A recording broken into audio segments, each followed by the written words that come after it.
Awanish tutorial पर channel में एक बार आपका फिर से स्वागत है। देखिए, जैसा कि आप थंबनेल पर देख रहे हो कि मुख्य सेविका भर्ती पीएचओएस न्यूज। पीएचओएच हेतु संशोधित शासनादेश जारी हो तभी कुछ संभव है। पीएचओएच के साथ ऐसा क्यों? मुख्य सेविका भर्ती रिजल्ट से आहत क्यों? तो क्या है अपडेट, प्लीज वीडियो को अंत तक देखें। वीडियो पसंद आए तो वीडियो को लाइक करना न भूलें और चैनल पर नए हो तो प्लीज चैनल को सब्सक्राइब कर लें। वैसे तो सभी को पता है कि मुख्य सेविका भर्ती में हुआ चाहे लेखपाल भर्ती में, पीएचओएच के साथ नाइंसाफी हुई। हाँ, इतना अब की अंतर कितने का रहा कि लेखपाल भर्ती में डीबी में भी बुला लिए थे, डीबी करवाने के बाद बाहर किए, और मुख्य सेविका भर्ती में डीबी से ही बाहर कर दिए। लेकिन ये नहीं समझ में आता कि परीक्षा क्यों लिए, शॉर्ट लिस्टिंग क्यों किए, पुनः शुल्क लिए, आप शुल्क लेके परिणाम परीक्षा लेते, सारी चीजें जो कुछ है, क्यों ऐसा करते हैं? इसका जवाब आयोग के पास नहीं। आयोग तो कहता है ये सब करना पड़ता है, इसका जवाब कहां से मिलेगा?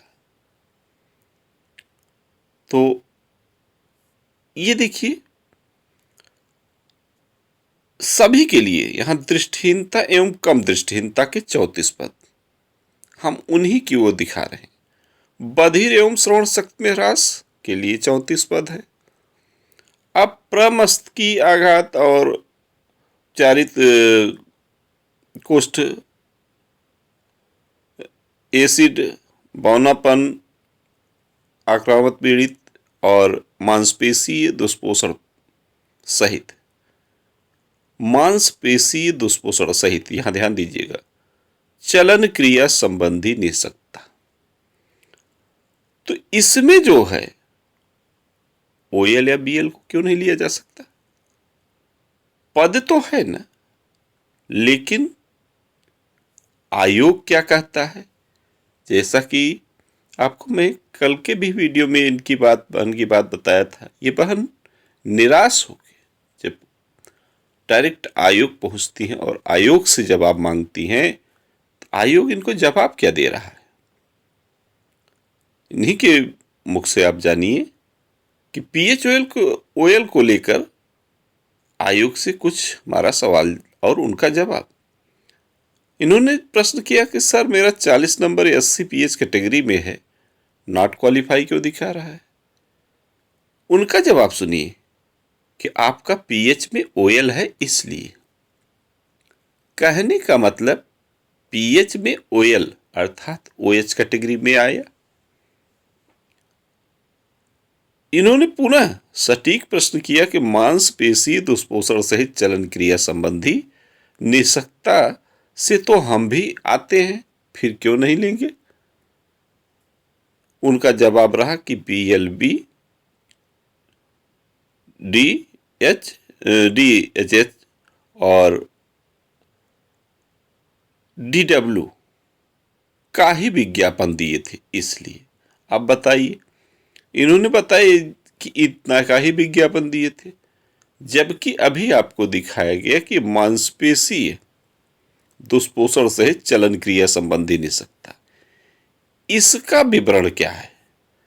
फिलहाल बहन ने अगला प्रश्न किया कि विज्ञापन में मांसपेशी दुष्पोषण सहित चलन क्रिया संबंधी निःशक्तता क्यों लिखवाए थे? अब ये जवाब सुनिए। विज्ञापन देते समय लिखवाना पड़ता है। वाह रे आयोग! एक तो ईश्वर ने चाहे जो भी दंड दिया कि हमें ऐसा बनाया, और आपको इतना गुरूर, इतना घमंड कि आप जो चाहेंगे वो लिखवाएंगे।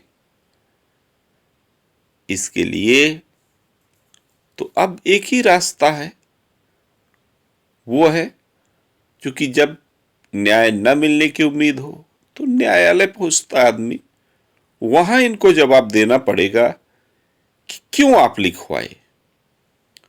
वहीं फिर दूसरा कि PHOL फॉर्म क्यों एक्सेप्ट किए, अब आयोग के पास जवाब नहीं। PHOL हमारा नहीं करना था तो फॉर्म रिजेक्ट क्यों नहीं किए, कोई जवाब नहीं।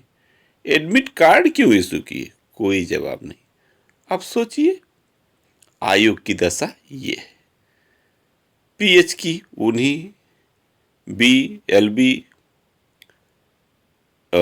DHH और DW, इन्हीं के 3 की कट ऑफ है।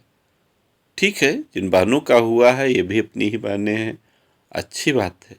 लेकिन जो बहनें निराश हुई, आखिर में वो भी तो आवेदन किया, उन्होंने भी तो मेहनत किया, उनके साथ क्यों इतना घिनौना मजाक आयोग करता है। आप सभी बहनों ने मांग भी किया था, तो मैं पुनः कहूँगा कि अगर कोई सपोर्ट कर सकता है तो वो राष्ट्रीय दिव्यांग पार्टी अपने लिए, जैसे कि लेखपाल भर्ती में पूर्ण सपोर्ट कर रही है, और संभवतः आप मान के चलिए कि लेखपाल भर्ती में 188 पद जो PHOH के हैं वो मिल चुके हैं, उनको मिलना तय है। तो इनसे जो है कई नंबर यहाँ हैं, हालांकि और भी नंबर हम आपको ये दिए हैं, जो कि मनीष श्रीवास्तव जी अध्यक्ष हैं और उसके अलावा वीरेंद्र कुमार जी हैं महासचिव। तो वीरेंद्र कुमार सचिव जी यही हैं, इनसे मिलिए और इनसे आप निश्चित तौर पर अपनी बात को कहेंगे तो ये उचित सलाह देंगे कि कोर्ट जाना उचित है कि यही न्याय पाना उचित है। लेकिन हाँ, विलंब करने से भी कोई फायदा नहीं है। हालांकि उससे फायदा का मतलब अपने कार्य में लगे रहिए। ऐसा नहीं है कि DB की एक ही लिस्ट आती है, DB की दूसरी लिस्ट भी आएगी, तीसरी भी लिस्ट आएगी, कहीं तो हो सकता मौका मिल जाए। इसलिए एक प्रयास तो जरूरी है। कट ऑफ सभी को होता है। अब ये कौन सी कट ऑफ बना दिया आयोग कि इतना बड़ा बवाल, कि इस कट ऑफ से कोई भी खुश नहीं हुआ। क्या आयोग आखिर में नॉर्मलाइजेशन की व्यवस्था ठीक है, अच्छी बात है, लेकिन पहली बात योग्यता का विवाद भर्ती में। एक तरफ आपके विज्ञापन में जो है केवल कला वर्ग स्नातक, वहीं दूसरी तरफ आप BSc होम साइंस भी लेते हैं। RTI दायर करके किसी बच्चे ने मांग भी किया था RTI, तो RTI का जो जवाब मिला उसमें यही है कि ये भी अहर है, मीन्स योग्य है, माने उसके लिए पात्र है। अब बताइए, किसी भी अमेंडमेंट में जब तक आप संशोधन नहीं करेंगे तो कैसे मान्य है। जो 1992 की नियमावली है उसके अनुसार अगर देखा जाए तो जब तक उसमें आप संशोधन नहीं करेंगे 92-98 वाली में, तो कैसे इनको ले सकते हैं। जबकि सुप्रीम कोर्ट का आदेश है कि किसी भी भर्ती प्रक्रिया में विज्ञापन में परिणाम के बाद बदलाव नहीं हो सकता। तो इस भर्ती में यही सब माजरा है कुल मिला के। जिन बहनों का हुआ है बहुत अच्छी बात है, उनको बहुत बहुत बधाई। लेकिन कितना खुश रहेंगे। 8,000 समथिंग कुछ, जो भी 8,000 प्लस की DB होनी है, होना तो 2,567 का ही है।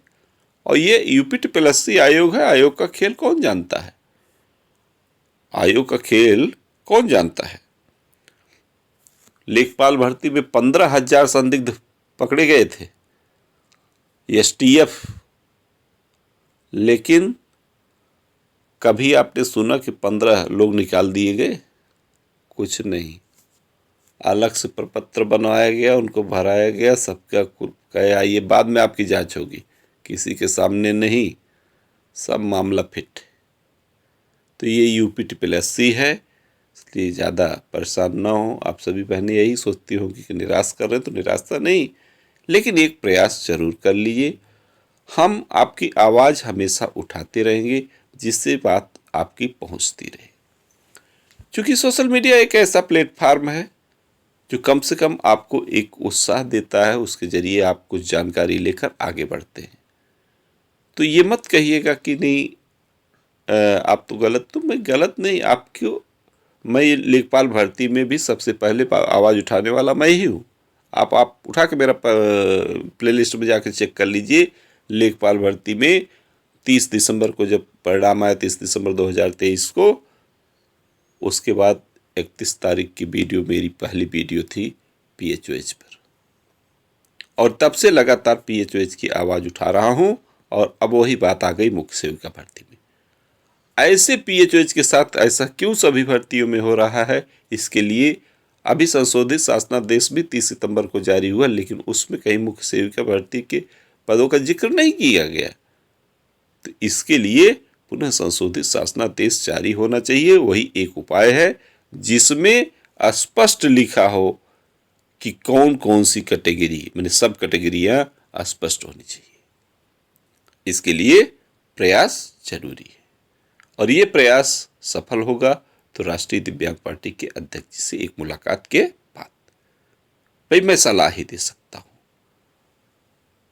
मेरा जो सपोर्ट है वो एज यही वीडियो है, आपको सारी सूचनाएं उपलब्ध कराता रहूंगा। प्रयास करें, सफल हो सकता है ईश्वर कहीं से सुन ही ले। मन में पॉजिटिविटी रखिए, बी पॉजिटिव होकर चलिए, हो सकता है। क्योंकि इंसान अगर जैसे लेखपाल भर्ती में लोग हार मान गए होते तो 188 गया, आज भी हार मान जाए तो 188 गया, लेकिन हार नहीं माने हैं इसलिए वो 188 मिले। तो फिलहाल इस वीडियो बस इतना ही। वीडियो पसंद आई हो तो वीडियो को लाइक जरूर करें, और चैनल पर नए हो तो प्लीज़ चैनल को सब्सक्राइब कर लें, ज़्यादा से ज़्यादा शेयर करें। Okay, thank you.